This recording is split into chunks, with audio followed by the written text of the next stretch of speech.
waaw Barça mi nu ku jàpp na ba tey jii Ferran Torres triplé Ferran Torres nag neexul ba neexul catalan yi neexal gi ngeen ko doon neexal moo waxoon mu doon fuy di rate rek mais actuellement non mën naa ni tëkku bi ngeen ko tëkku ak xas yi daanaka à porter ses fruits tey triplé la laal contre Betis Séville bi nga xam ne ay année ci ginnaaw da leen sonaloon trop surtout daaw ren ngeen ñëw dóoru ko 5 buts à 3 te 5-1 daanaka fin temps la gars yi sax dugal seen yeneen 2 buts remontada bu tegu ci temps mais Lamine Yamal gis nañ positionnement bi tey il a joué comme numéro 10 loolu dina ko permettre à ce que à son âge dina mën di diversifier wu dina mën di allier yenn postes yi pour en cas yi ngeen testé ko foofu ëllëg bu benn numéro 10 soit wala ñetti numéro 10 yëpp blessé peut-être mën ngeen ko indi foofee wala soit Ronny Bardiak dina ko permettre à ce que yenn match yi mu mën a am temps de jeu titulaire nag boo mënul génne Lamine Yamal da nga obligé teg ko peut-être numéro 10 nag am na technique ñu xool peut-être ci beneen positionnement la mën a capable mais aussi di nga permettre Ronny Bardiak wala yeneen excentré gaucher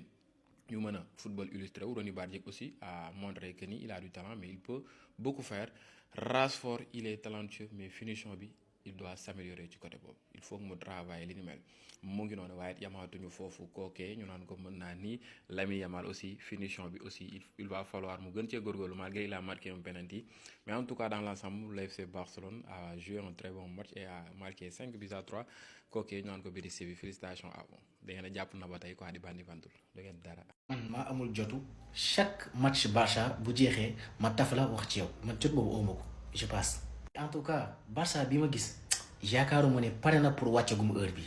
yaakaaruma ko de Barça bi ma gis pour le moment.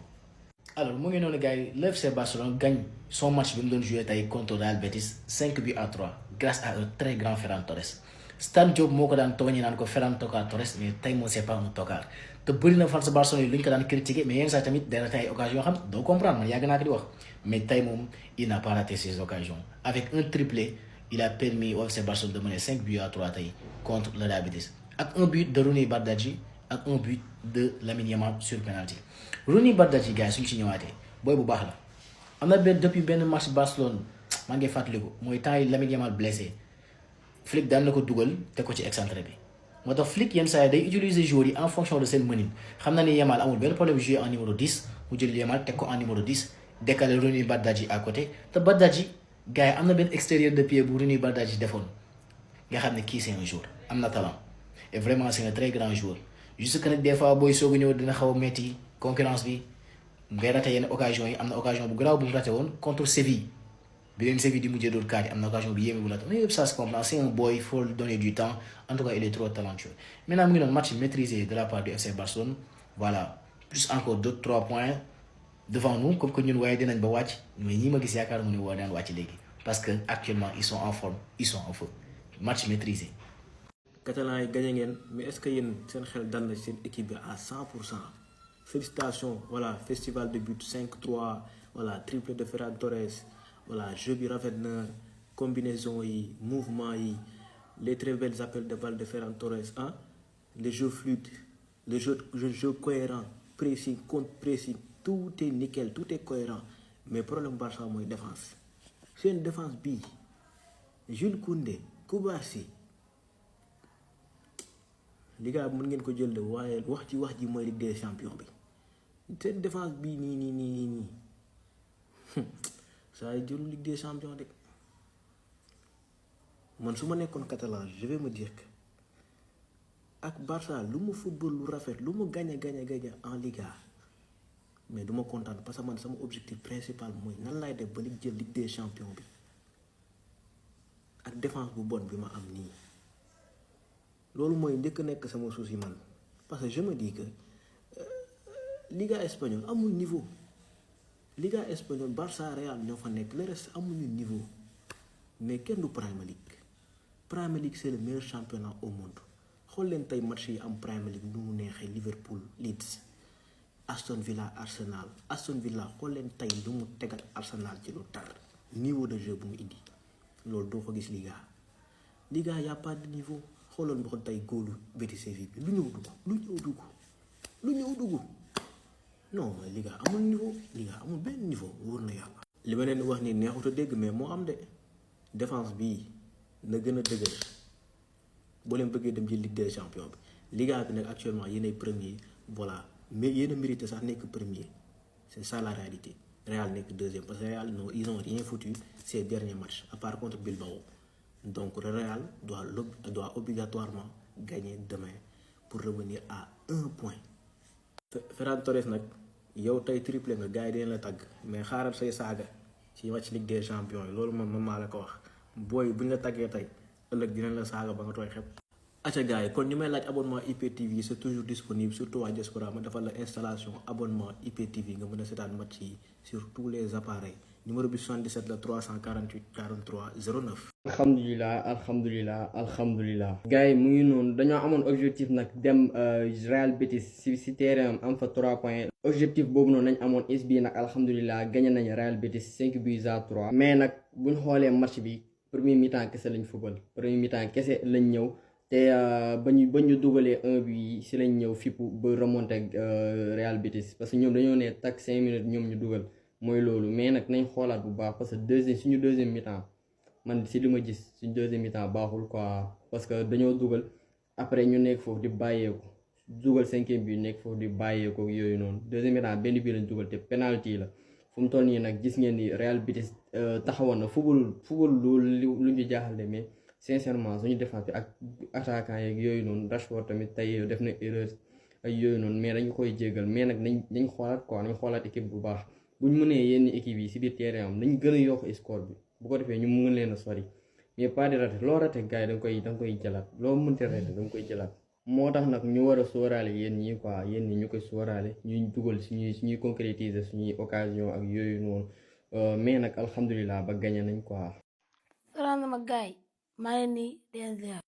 gars yi gis ngeen match bi Ferran Torres def tey gars yi Ferran Torres 3 bi la dugal tey Ferran Torres nag dafa ñëwee Barça daal wax ba dégg mu koy dégg te am fulla di progrès salaamaaleykum gars yi maa ngi nii den ziar Barça ak Betis ñoom ma soon Barça door ko 5-3 kii di Ferran Torres mu dugal 3 bii Ronel nag moo dugal benn bii bi kii di Lamine Yamal moo am penalty dugal ko. Oh, incroyable, guys. Incroyable. FC Barcelone s'impose 5-3, les gars. Mais Barça, c'est que Barça, vous me donnez les 5, encaissez le 3 ou le 4. C'est ça le problème du FC Barcelone. Ça se voit que vraiment, on a un problème de défense. Donc voilà. Alors, match, sincèrement, beaucoup cette année, les gars, nekkul match bo xamantene match bu metti la. Le Barça a dominé largement parce que bi nga xamantene donc voilà, comment dirais-je, Real Betis dougal nako, c'est des buts yo xamantene c'est des erreurs, donc voilà, à éviter sincèrement, qu'on se dise la vérité. Mais ce soir, l'homme du match, les gars, oui, c'est lui, Ferran Torres. Incroyable. Actuellement, il totalise 12 buts en Liga. Temo Monek, donc meilleur buteur du FC Barcelone devant Robert Lewandowski, mais aussi devant la pépite Lamine Yamal. Et aujourd'hui, donc voilà, Ferran Torres qui nous met un triplé, les gars, incroyable, un triplé à la Kylian Mbappé. Mais c'est juste fabuleux, c'est juste incroyable. Quel joueur, les gars. Je vous le dis, il est le sauveur du FC Barcelone, sincèrement. En tout cas, c'était un match vraiment maîtrisé du côté des Catalans, sincèrement. De fini ben effort bo xamantene bon nañ wax ni que c'était un match chaud. Bu len gis 3 bi rek ne c'était un match chaud. Non, le Barça a dominé sincèrement. Mais à la fin du match, le Barça a lâché. Donc voilà, dañu commencé relâcher et le Real Betis s'en est profité. Après ñu am li nga xamantene modi penalty. Donc voilà, penalty marqué, te penalty bi sincèrement le joueur il est de vous mousse au fait, il est très intelligent. Donc voilà, sur l'action, il sait que forcément Jules Koundé va commettre faute sur lui, donc il a préféré mettre donc le pied en avant comment dirais-je, à l'intérieur donc des jambes de Jules Koundé. Après Jules Koundé lui a touché Mourano. Sincèrement, dafa yomb trop. Donc voilà, on a tiré penalty et donc voilà. Jules Koundé, je peux dire à côté bobu, on éviter. Donc voilà, il pouvait l'éviter vraiment, penalty, on éviter, mais je sais pas ce qu'il lui a pris, sincèrement. Du côté du Barça aussi, donc voilà, non là, nous avons aussi abordé penalty marqué par qui? Voilà penalty marqué par Lamine Yamal gis ngeen action bi fii la donc bal bi dafa dal ci loxo bi donc voilà raison pour laquelle on a tiré